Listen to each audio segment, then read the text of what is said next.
Imagine ce moment. Le cœur cesse de battre, l'air ne remplit plus les poumons et tout autour de toi devient silencieux. Les yeux des vivants se ferment sur toi, mais les tiens s'ouvrent sur une réalité que tu n'avais jamais vue.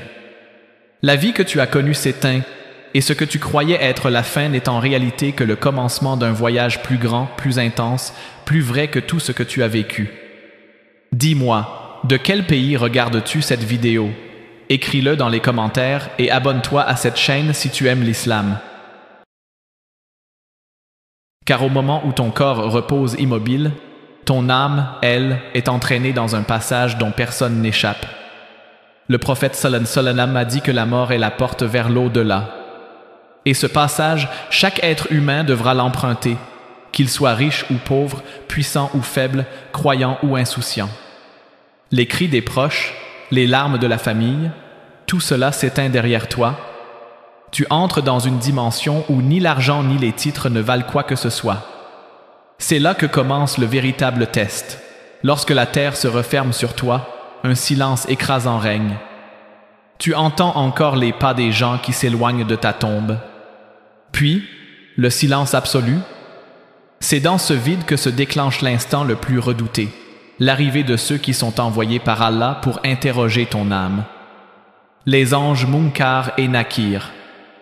Leur venue n'est pas douce, car ils ne sont pas là pour réconforter, mais pour tester. Leur aspect est terrifiant, leur voix est semblable à un tonnerre, leurs yeux perçant l'obscurité. Ils s'approchent de toi, et toute ta vie défile dans ton esprit. Tu réalises qu'aucune excuse, aucune justification, aucun mensonge ne pourra être utilisé. Ces anges ne posent pas des questions compliquées sur les sciences ou les affaires du monde. Ils viennent avec une mission précise, révéler la vérité de ce qui habitait ton cœur durant ta vie. Toi qui pensais être maître de ton destin, tu comprends à ce moment que la seule chose qui compte est la relation que tu avais avec Allah, avec sa religion et avec son prophète sallallahu alayhi wa sallam. Leurs pas résonnent dans ta tombe et toi, impuissant, tu attends leurs paroles. Tu te sens minuscule, entouré par la terre, incapable de fuir, incapable de te cacher.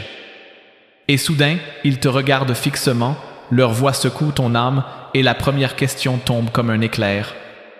Man Rabuka, qui est ton Seigneur ? Ta langue veut répondre, mais elle ne parle pas par habitude. Ici, seul ton cœur est maître. Ceux qui ont vécu en se souvenant d'Allah répondront sans trembler. Mais ceux qui ont ignoré leurs prières, négligé le Coran, couru après le monde, resteront muets, terrifiés, incapables de prononcer le nom d'Allah. Car les anges Munkar et Nakir ne cherchent pas des mots, ils cherchent une vérité. Une vérité que ni les biens, ni la famille, ni la réputation ne peuvent acheter. Dans ce moment, toute ton existence trouve son sens. Était-ce Allah, ton Seigneur, ou bien était-ce ton argent, ton ego, ton confort? C'est la première question, mais elle contient déjà ton sort. Man Rabuka, qui est ton Seigneur? Voilà la première question, simple en apparence, mais lourde de conséquences. Une interrogation que chaque croyant a entendue 1000 fois durant sa vie, répétée dans les cours, dans les prêches, dans le Coran et la Sunna. Mais dans ce moment précis, au fond de la tombe, la réponse n'est plus une simple récitation apprise par cœur. Elle devient un miroir de ton existence, une vérité qui jaillit directement de ton cœur et non de tes lèvres. Les anges ne te demandent pas ce que tu connaissais par la mémoire, mais ce que tu vivais par conviction. Car beaucoup savent répondre « Allah est mon Seigneur » lorsqu'ils sont vivants, mais leur vie témoigne du contraire. Ceux qui ont adoré leur argent comme s'il était leur Dieu, ceux qui ont obéi à leur passion plus qu'à Allah, ceux qui ont suivi leur désir au lieu de suivre le Coran, ceux-là découvriront à cet instant que leur cœur est vide de foi. Leur langue tremblera, leur voix s'éteindra, et aucun mot ne sortira. Pour d'autres, c'est une réponse naturelle, une lumière qui jaillit spontanément. Leur cœur, rempli de dhikr, de prières, de sincérité, prononcera sans peur « Mon Seigneur est Allah ». Leur foi n'était pas une façade, mais une certitude. Et à ce moment, la tombe, au lieu d'être une prison, commence à s'élargir et à s'illuminer. La gravité de cette question nous rappelle que la vie entière n'est en réalité qu'une préparation à ce moment. Chaque choix que nous faisons, chaque acte, chaque parole, nourrit ou détruit cette réponse. Le Coran dit « Allah raffermit ceux qui croient par une parole ferme dans la vie présente et dans l'au-delà ». Cette parole ferme, c'est « La ilaha illa Allah ». Et seuls ceux qui l'ont vécu et ressenti auront la force de la prononcer dans la tombe. Mais ce n'est que la première question, car après cela, les anges enchaînent avec une autre épreuve. Ils demandent « Madinuka, quelle est ta religion ?» Là encore, il ne s'agit pas d'un exercice scolaire. L'islam n'est pas un mot à dire, c'est une manière de vivre. Celui qui a vécu en se soumettant sincèrement à Allah, en suivant les commandements et en s'éloignant des interdits, répondra aisément « Ma religion est l'islam ». Mais celui qui s'est proclamé musulman par héritage, par culture ou par habitude, mais qui a vécu en contradiction avec cette religion, se retrouvera muet. La tombe devient alors un reflet fidèle de la vie. Pas de faux semblants, pas de masque, pas de double visage. Les hypocrites, ceux qui priaient pour être vus, ceux qui donnaient la charité pour la réputation, ceux qui faisaient semblant d'être pieux devant les autres, mais désobéissaient en secret, seront démasqués. Leurs langues ne pourront pas mentir, car c'est leur cœur qui doit parler. Et puis, la troisième question tombe, implacable. Man hada al-rajul aladi bu'ita fikum. Qui est cet homme qui vous a été envoyé? La réponse attendue est claire, c'est Muhammad, le messager d'Allah sallallahu alayhi wa sallam. Mais encore une fois, ce n'est pas la mémoire qui sauve. Ceux qui ont réellement aimé le prophète, sallallahu, qui ont suivi sa sunna, qui ont essayé de modeler leur caractère sur le sien, répondront avec confiance. Mais ceux qui l'ont ignoré, qui l'ont réduit à une simple figure historique, qui n'ont pas pris la peine d'étudier sa vie ni de marcher sur ses traces, ne sauront pas quoi dire. Il faut imaginer la scène. L'âme se trouve seule, entourée par la terre, face à deux anges redoutables. Les questions sont simples, mais elles pèsent plus lourd que des montagnes. Et à ce moment, ce ne sont pas les diplômes, ni les métiers, ni les réussites matérielles qui comptent. Tout cela disparaît comme une illusion. Ce qui reste, c'est la foi vécue, sincère, constante. Celui qui répond correctement goûtera déjà un avant-goût du paradis. Sa tombe s'élargira, une lumière brillante entrera, un parfum doux remplira l'air, et une voix lui dira « Dors comme un, marié qui dort paisiblement jusqu'au jour où tu seras ressuscité. » Mais pour celui qui échoue, la tombe se refermera sur lui, ses côtes s'écraseront, une chaleur suffocante et des flammes envahiront son espace, et une porte vers l'enfer s'ouvrira, lui annonçant le pire des destins. Et pourtant, ce n'est pas une question destinée à surprendre. Allah, dans sa miséricorde, nous a déjà révélé les réponses dans ce monde. Chaque khutba du vendredi, chaque appel à la prière, chaque verset du Coran est un rappel constant. Nous avons le temps, tant que nous respirons, de préparer cette réponse. La véritable épreuve est de savoir si nous la préparons réellement ou si nous nous contentons de la réciter sans conviction. Il est facile de dire « Allah est mon Seigneur » quand on est en bonne santé, entouré de confort et de distractions. Mais est-ce que ton cœur répète la même chose lorsque tu es seul dans l'obscurité, lorsque tu luttes contre ton nafs, lorsque tu dois choisir entre obéir à Allah ou céder à ton désir? Voilà la vraie préparation. Car dans la tombe, il n'y a pas de répétition possible. C'est la sincérité de toute une vie qui parlera. Et ainsi, les trois questions deviennent le résumé de toute l'existence humaine. Qui est ton Seigneur? Quelle est ta religion? Qui est ton prophète? Trois réponses simples en apparence, mais qui exigent une vie entière d'adoration, de soumission et d'amour. Ceux qui auront vécu avec ces vérités goûteront au repos et à la sérénité, tandis que ceux qui les auront négligées découvriront que la tombe est la première étape d'un châtiment bien plus grand. Ainsi, chaque jour, chaque prière, chaque lecture du Coran, chaque acte de bonté n'est pas simplement une habitude. C'est en réalité une répétition générale, une préparation silencieuse à ces trois questions qui décideront de tout. Dans la pénombre de la tombe, lorsque les questions ont frappé comme la foudre, vient alors ce moment que beaucoup négligent, mais que personne n'évitera. Le poids des actes qui s'abat doucement, inéluctablement, comme une balance qui se met à bouger sous l'effet de tout ce que tu as fait, dit, pensé et désiré. Ce ne sont plus des souvenirs vagues, ni des chiffres dans un carnet invisible, mais des réalités vivantes qui entourent l'âme et témoignent sans se tromper. La prière que tu gardais malgré la fatigue devient un rempart. Le Coran que tu récitais dans la discrétion devient une lumière qui fend l'obscurité. Le jeûne que tu as observé en secret se transforme en fraîcheur au milieu de l'étreinte de la terre. La zakat que tu as donnée avec sincérité devient une douce brise. La patience que tu as montrée lorsque l'injustice t'a blessé devient un parfum apaisant. Et à l'inverse, la moquerie, la calomnie, le mensonge, la prière négligée, l'orgueil caché, la dureté de cœur envers les faibles, tout cela prend forme et pèse comme des rochers qu'on place sur la poitrine. Les actes te reconnaissent, car tu les as nourris et façonnés chaque jour sans t'en rendre compte. Il n'y a plus d'artifice, plus de façade pour impressionner qui que ce soit. L'intention se révèle telle qu'elle était réellement. Une aumône accomplie pour être vue s'évanouit comme de la poussière. Une petite action faite en secret pour Allah seul devient une montagne de lumière. Combien d'hommes et de femmes pensaient que seules les grandes œuvres les sauveraient, alors qu'un sourire sincère à un cœur brisé, un pardon accordé à un frère, un repas glissé discrètement à un nécessiteux deviennent des trésors, immenses lorsqu'ils sont portés par la sincérité. Car Allah regarde la pureté du cœur, non l'apparence de la performance.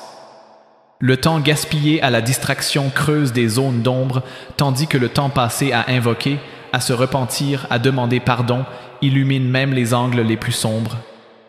Les nuits où tu t'es abstenu d'un péché que personne ne connaissait deviennent des témoins puissants qui plaident pour toi. Les paroles par lesquelles tu as humilié un proche reviennent comme des échos lourds. La justice que tu as défendue, même contre ton propre intérêt, se lève à tes côtés comme un ami fidèle. Alors ce qu'on appelait les petites choses dans la vie prennent une taille immense. Un verre d'eau donné à un assoiffé, un chemin libéré d'un obstacle, une porte tenue pour un aîné, une insulte avalée pour épargner une dispute, autant de perles silencieuses qui, rassemblées, deviennent un collier de salut. De même, les fautes minimes qu'on laissait se répéter jour après jour finissent par tisser une corde qui serre la poitrine. La langue, si rapide à juger, à médire, à répandre des rumeurs, se révèle comme un fer brûlant dont on ne se défait pas facilement. Et l'oreille qui aimait écouter le mal, l'œil qui s'habituait à regarder sans pudeur, la main qui prenait ce qui ne lui appartenait pas, les pieds qui marchaient vers l'interdit, tout cela parle, car tout cela avait été éduqué par les choix répétés. Le repentir sincère, lui, vient comme une pluie qui lave, parfois tard, mais jamais trop tard tant que la porte de la vie restait ouverte. Combien ont pleuré la nuit, ont brisé une habitude, ont remis un dû, ont demandé pardon à un parent et ont vu leur ciel s'éclaircir. Dans la tombe, ces larmes n'étaient pas perdues, elles deviennent des perles qui brillent et repoussent la peur. Le droit d'Allah pèse, mais le droit des serviteurs pèse aussi. Tu verras se dresser les dettes que tu as laissées derrière toi, les promesses oubliées, les cœurs blessés, les associés lésés, les salariés exploités, les enfants à qui tu n'as pas donné de miséricorde, les parents que tu as fait pleurer. Et tu verras aussi à tes côtés ceux qui te bénissent parce que tu les as aidés à un moment où tout le monde s'éloignait. Une épouse honorée, un voisin respecté, un orphelin consolé, un enseignant que tu as soutenu, un élève que tu as encouragé, un employé payé à l'heure et avec justice, tout cela devient des témoins qui prononcent ton nom avec douceur. Car rien ne s'oublie, tout se transforme en preuve. Même une intention de bien, avortée par une incapacité réelle, trouvera une écriture lumineuse si elle était sincère. Et un bien gigantesque accompli pour l'ostentation n'aura qu'un bruit creux, sans substance, comme un récipient vide. Ainsi, la balance n'est pas seulement faite de chiffres, elle est faite de qualité.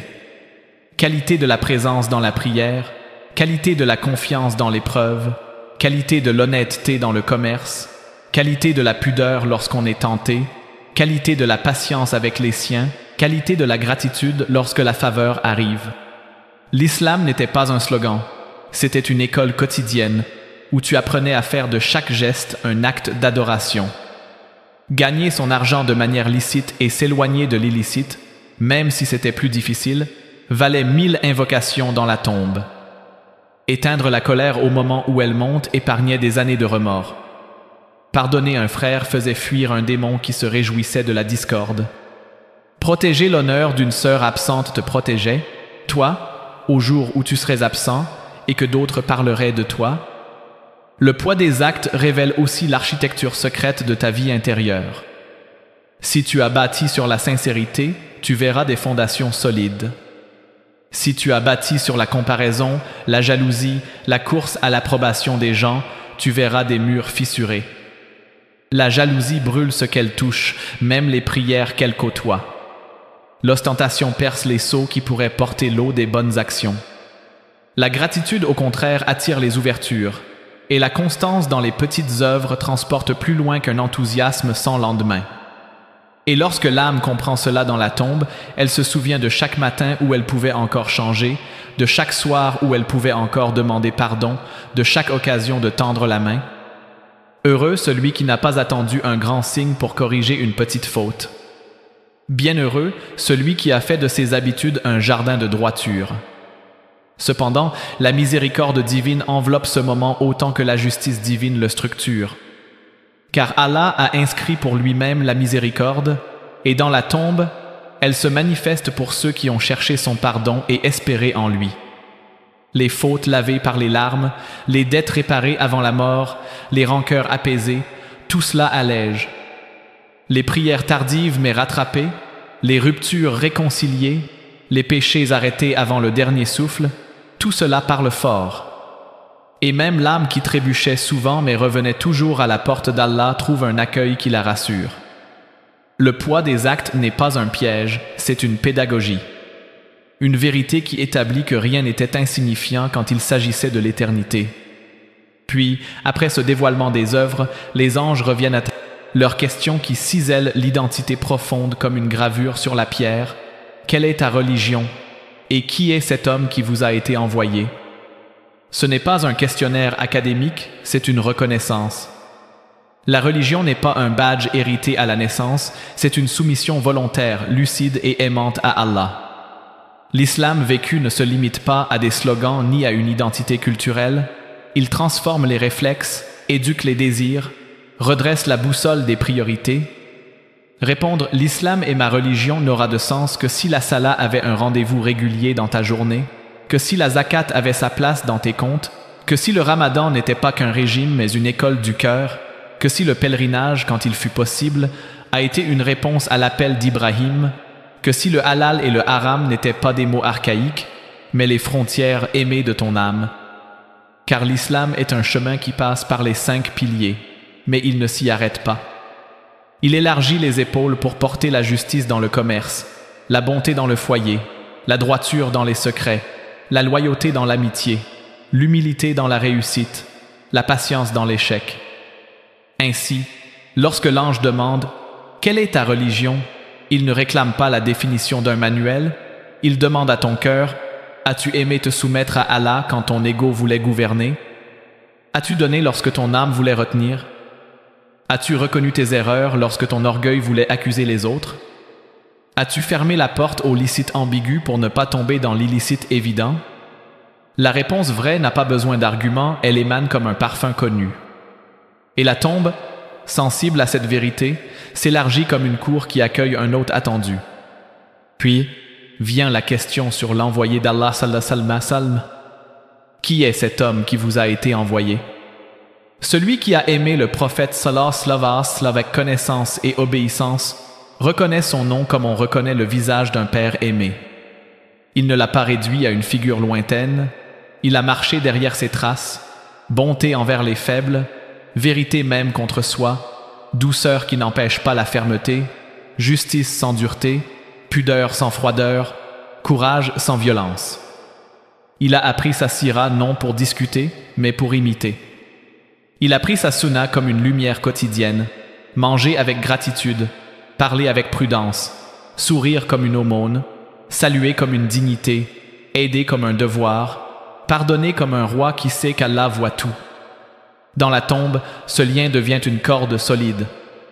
La mention de Muhammad sallam n'est pas un mot, c'est une clé. Ceux qui l'ont aimé sans le connaître réellement restent confus. Ceux qui l'ont connu pour le contester s'égarent dans leur propre orgueil. Ceux qui l'ont connu pour l'imiter reçoivent une brise qui chasse la peur. Et pourtant, même là, la miséricorde d'Allah n'abandonne pas l'âme qui a trébuché, cherché, repris le chemin, recommencé 100 fois. Si tu as porté la shahada avec respect, si tu as défendu l'honneur du prophète seulement quand il était attaqué, si tu as appris une sunna pour la pratiquer, même réduite, si tu as aimé que son nom soit mentionné avec prière et paix, alors cette affection devient un signe. Car on sera avec ceux qu'on aime, et aimer le messager d'Allah sallallahu alayhi wa sallam exige d'aimer sa voix plus que les tendances du moment. Ainsi, la question « Qui est cet homme ?» n'est pas une curiosité historique, c'est la porte d'un compagnonnage qui traverse les siècles. La clarté des réponses n'est donc pas un hasard, mais la conséquence d'une vie alignée. Lorsque tu étais tenté, te souvenais-tu de la pudeur du prophète sallallahu salam? Lorsque tu étais en colère, te souvenais-tu de sa retenue? Lorsque tu pouvais te venger, te souvenais-tu de son pardon? Lorsque tu pouvais mentir pour t'en sortir, te souvenais-tu de sa véracité? Lorsque tu marchais dans la rue, te souvenais-tu de son humilité? Quand tu mangeais, te souvenais-tu de sa simplicité? Quand tu priais, te souvenais-tu de sa concentration jusqu'à ce que ses pieds enflent? L'amour véritable se voit dans l'imitation, pas dans l'exagération des paroles. Et la tombe, qui ne se trompe pas, distingue ce parfum. Ainsi, le poids des actes et la véracité des réponses forment un même tissu. L'âme qui portait l'islam avec joie et discipline, qui aimait son Seigneur et son prophète sallallahu alayhi wa sallam, qui respectait les limites et courait vers le bien, voit sa demeure s'éclairer et s'élargir. Une fenêtre du paradis s'ouvre, une brise l'atteint et une paix descend, comme si la terre elle-même devenait un jardin.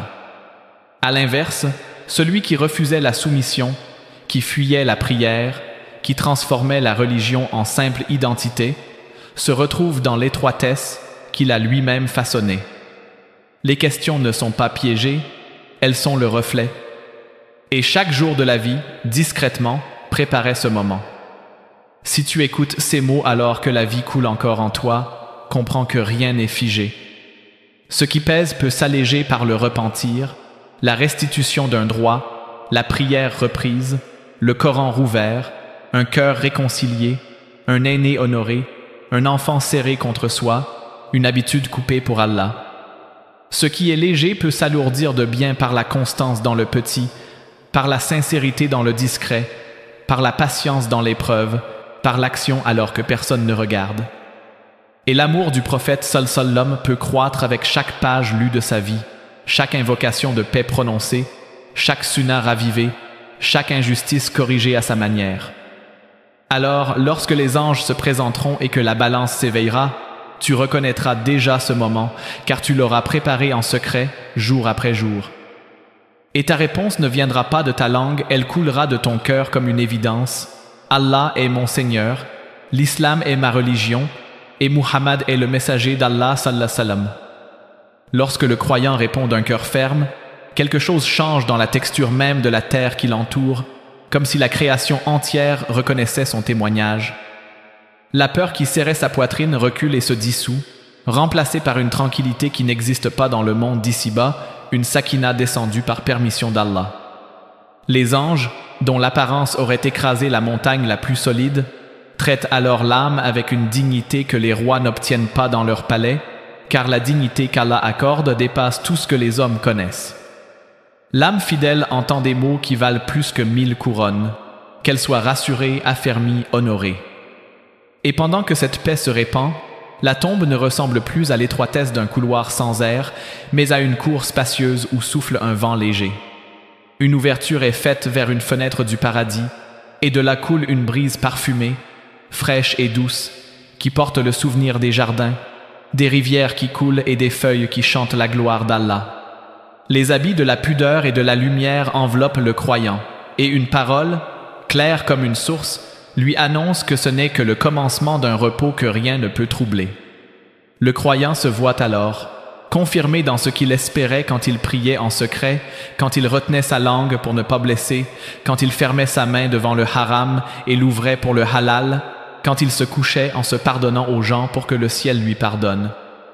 Toutes ces choses qu'il pensait petites deviennent maintenant une architecture vaste qui soutient sa demeure. Il reconnaît la voix du Coran qu'il a récité, non pas seulement aux grandes occasions, mais dans les aubes silencieuses où les larmes tombaient sans bruit, et cette voix du Coran devient comme un compagnon qui réconforte et rappelle les promesses de son Seigneur. Il reconnaît la douceur du dhikr qui battait dans son cœur au milieu des marchés, dans l'autobus, dans les couloirs de l'effort quotidien, et ce dhikr se transforme en lustre de lumière dans sa tombe. Il reconnaît enfin la saveur de la patience, cette saveur amère au début, mais plus sucrée que le miel à la fin, et cette patience devient un coussin pour reposer son âme jusqu'au jour du rassemblement. Le croyant, même s'il n'était pas connu sur terre, se découvre connu au ciel, car Allah a des serviteurs cachés, plus précieux que les héros dont parlent les foules. Les anges lui montrent, par une science qui se passe de mots, la différence entre ce qui est resté auprès d'Allah et ce qui s'est éteint avec le monde. Les bruits des marchés, les polémiques des réseaux, les discussions vaines, tout cela semble maintenant loin et vide, comme une mer asséchée qui ne laisse derrière elle que du sel. En revanche, une prière accomplie au milieu d'un hiver difficile, un pardon offert quand la colère montait, un secret gardé pour ne pas exposer son frère, un pain partagé alors que la poche était légère, une aumône glissée la nuit pour éviter l'orgueil du jour, un salam donné même à celui qui ne répondait pas, tout cela flamboie comme des lampes suspendues. Le croyant ne s'étonne pas de recevoir la brise du paradis, car il l'a souvent senti au bord de ses prosternations, cette brise qui, sur terre, s'appelait Sakina, et qui dans la tombe prend le nom de quiétude éternelle. Il apprend que le temps d'attente jusqu'à la résurrection ne sera pas pour lui une angoisse, mais une sieste heureuse, celle du marié qu'on éveille avec douceur à l'heure de la fête promise. Il comprend également que si la demeure s'est élargie, c'est parce que le cœur s'était élargi à l'obéissance, et si la lumière le couvre, c'est parce que la lumière était recherchée dans la nuit, là où les regards ne se posent pas. Il n'y a plus de tentation, plus de comparaison, plus d'orgueil blessé, plus de jalousie. Ces chaînes sont restées à la porte du monde. À la place, il ne reste que l'odeur d'un jardin qui s'ouvre, la promesse d'un accueil auprès d'Allah, la proximité de ceux qui ont devancé avec vérité. Et si le croyant a laissé des affaires inachevées, des inquiétudes pour ceux qu'il aimait, elles lui sont présentées sous l'angle de la confiance. Le protecteur des mondes veille sur ceux qui restent, et ce que l'on confie à Allah n'est jamais perdu. Il se souvient alors d'un dernier conseil qu'il aurait voulu dire aux vivants: n'attendez pas la vieillesse pour semer, car le jardin que vous habiterez dans la tombe se plante dans la force de vos jours. Le croyant n'est pas parfait, mais il est sincère. Ses fautes qu'il a regrettées deviennent des pierres polies par l'eau du repentir et on s'assoit dessus pour contempler le ciel. Ses chutes, qu'il a confiées à la miséricorde d'Allah, deviennent des marches d'escalier pour monter vers une vue plus claire. C'est là le secret. Allah n'a pas demandé une vie sans erreur, il a demandé un cœur qui revient. Et l'âme croyante goûte à cette vérité sans voile, comme on goûte à une source après le désert. Les anges déposent sur elle des paroles qui soignent, et les heures passent comme des perles, non plus comme des poids. Elle sait que son prophète sallallahu alayhi wa sallam l'a précédé, que les justes l'attendent, que le jour où les visages seront éclairés approche, et cette certitude rend léger ce qui aurait dû peser. Ainsi, la tombe du croyant devient une antichambre du paradis, un lieu de repos et de mémoire douce, une école silencieuse où la réussite s'appelle tawfiq et où l'examen s'appelle fidélité. Mais si le croyant trouve la paix, le mécréant et l'hypocrite découvrent l'inverse exact de cette géométrie de lumière. Quand les questions tombent, elles ne rencontrent pas une certitude, mais un vide sonore, une chambre creuse où résonnent les slogans du monde sans qu'aucun ne tienne devant la vérité. La langue voudrait crier Allah, mais le cœur n'a pas gardé ce nom comme un refuge. Il l'a tenue comme une formule qu'on dit en société et qu'on oublie dans le secret. Le regard cherche une excuse, mais la tombe ne connaît ni tribunal des hommes, ni rhétorique, ni influence, ni relation, ni passe-droit. Elle connaît la cohérence d'une vie, et s'il n'y a pas de cohérence, elle connaît l'étroitesse. Alors la terre, à l'image des horizons que l'âme a choisis, se resserre. La poitrine se sent comme écrasée par des anneaux de fer, et l'air devient lourd, chaud, sans parfum. Une ouverture est faite, non pas vers un jardin, mais vers une fournaise que la conscience reconnaît avant même que les yeux ne la voient. Une haleine brûlante souffle, portant non pas les rires des fêtes, mais le son des regrets qui montent comme des braises. Le mécréant et l'hypocrite entendent leur propre vie leur parler, mais ce qu'ils entendent n'est pas une récitation, c'est un rappel tranchant. Le temps qu'ils disaient posséder se dresse contre eux. Tu m'as gaspillé et je ne reviens jamais. Les occasions de prière qu'ils repoussaient comme on repousse un rendez-vous ennuyeux témoignent. Je me suis présenté 5 fois par jour et tu m'as laissé à la porte.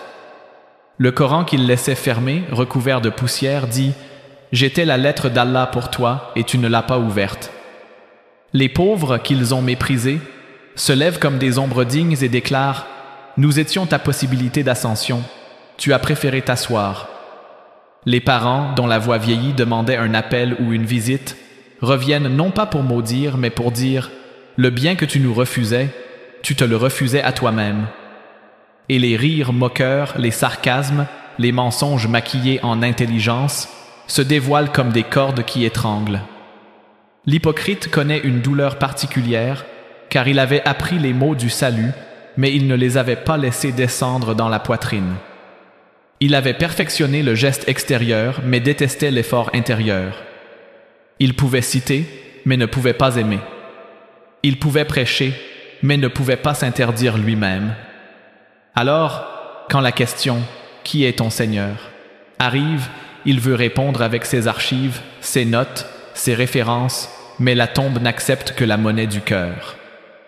Et cette monnaie est fausse quand la prière n'était qu'un théâtre, quand la zakat n'était qu'un investissement social, quand le jeûne n'était qu'un exercice de réputation, quand le Coran n'était qu'un fond sonore.